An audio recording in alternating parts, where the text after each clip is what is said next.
Kolkata TV ডিজিটালে আপনাদের সকলকে স্বাগত জানাই। আমি দেবজ্যোতি। প্রতিদিন প্রতিটি খবরের উল্লেখযোগ্য গুরুত্বপূর্ণ আপডেট পেতে কলকাতা টিভির ওয়েবসাইট এবং কলকাতা টিভি ডিজিটালে চোখ রাখুন। এই মুহূর্তে অত্যন্ত গুরুত্বপূর্ণ একটি ঘোষণা রাজ্যের মুখ্যমন্ত্রী মমতা বন্দ্যোপাধ্যায় সাধারণ সমাজের পিছিয়ে পড়া মানুষদের জন্য নিয়ে এসেছেন। যারা গৃহহীন, যাদের বাড়িঘর দূর নেই, তাদের জন্য নিজন্য বলে একটি প্রকল্প নিয়ে এসেছেন রাজ্যের মুখ্যমন্ত্রী মমতা বন্দ্যোপাধ্যায়। গত জুলাই মাসেই নিজন্য এবং সুজন্য এই দুটি প্রকল্পের ঘোষণা করেছিলেন রাজ্যের মুখ্যমন্ত্রী। সমাজের পিছিয়ে পড়া মানুষদের জন্য 6 লক্ষ টাকায় নিজের বাড়ি, একেবারে নিউ টাউনের মতো 5 স্টার ফেসিলিটিযুক্ত শহরে 6 লক্ষ টাকায় বাড়ি গরিব মানুষদের জন্য। সেখানে বেশ কিছু ক্রাইটেরিয়া রয়েছে।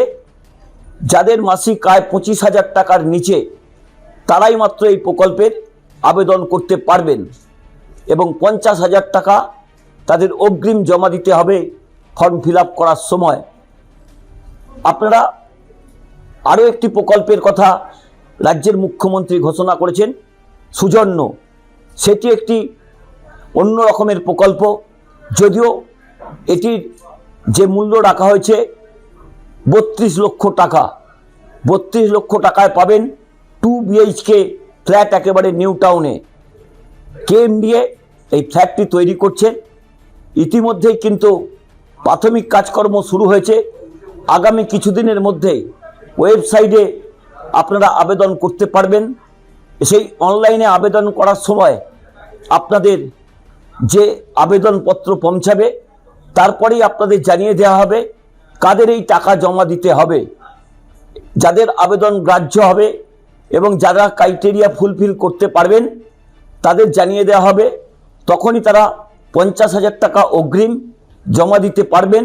জমা দিলেই কয়েক বছরের মধ্যে সেই নিজের বাড়ি তারা পেয়ে যাবেন। এবং যাদের আয় 25,000 টাকার উপরে, 25,001 টাকা থেকে 56,000 টাকা পর্যন্ত, তারা এই 32 লাখি বাড়িতে আবেদন করতে পারবেন, যা অত্যন্ত গুরুত্বপূর্ণ। কারণ বহু মানুষ বিভিন্ন দূর দূরান্তের গ্রাম থেকে, প্রান্তিক জেলাগুলি থেকে কলকাতায় কাজের সন্ধানে আসেন। তাদের বাড়ি ফেরার সমস্যা হয় এবং এখানে থেকেই তাদের কাজকর্ম করতে হয়, বহু টাকা ঘর ভাড়া দিতে হয়। সেই জায়গাতে রাজ্যের মুখ্যমন্ত্রী সমাজের পিছিয়ে পড়া মানুষজনের জন্যই এই সৌজন্য এবং নিজন্য এই দুটি প্রকল্প নিয়ে এসেছেন। তবে ইতিমধ্যেই কিন্তু সাধারণ মানুষের মধ্যে এই দুটি প্রকল্প অত্যন্ত সাড়া ফেলেছে এবং ইতিমধ্যেই কিন্তু আবেদন করার জন্য সংশ্লিষ্ট অফিসে বহু মানুষই যোগাযোগ করছেন। কিন্তু একটা কথা বলে রাখি, শুধুমাত্র অনলাইনেই আবেদন করা যাবে এই দুটি প্রকল্পের জন্য।